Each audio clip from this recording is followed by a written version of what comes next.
My family and I were living in an apartment in Augusta, Maine. We're a family of 5 with 2 small dogs. We've been living in the same apartment for 17 years. My daughters basically grew up there. My middle daughter works part-time in a daycare for Maine General and was going to college to become a teacher, but that was put on hold because of our current situation. My youngest was already in college and only had this last semester to complete to become an RN. She also worked for Maine General at a nursing home facility while attending college. My oldest daughter had been struggling with Crohn's. We are a family with autoimmune disorders, and I have sleep apnea and have a cardiovascular stent. My spouse and I are both on SSI. We relied on the Augusta Food Bank just to help us get through the month. In August of 2023, our bad luck started. One of our dogs got really sick, and we could not afford the treatment. So we were on our way to have her euthanized. We ended up totaling a car on the way there. Well, the next day we found a vet in Waterville that would euthanize her, so we got a ride there. Upon arrival, the vet didn't want to euthanize her. Instead, he worked with us to get her better, and thankfully we still have her and she is doing amazing. The day after that, we got a notice that the new potential owners of our building wanted to do an inspection for bank reasons. They came in, asked how we liked living in the apartment, if there were any issues. Obviously, we liked having in the apartment, and it was one we could afford $850 a month. We paid for electricity.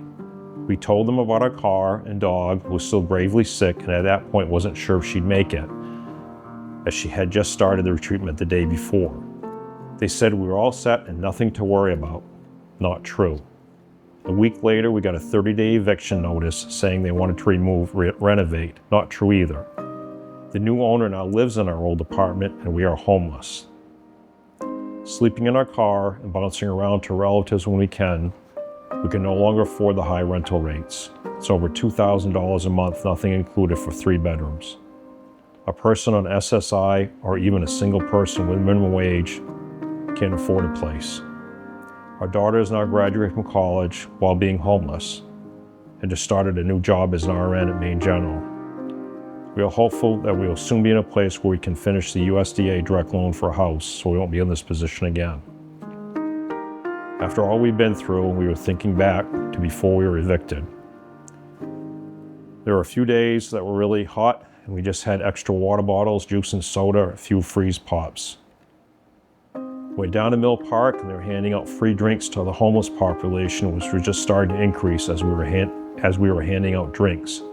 We would talk to them and hear the stories. I remember saying that I was worried this could happen to us because we knew our building was up for sale.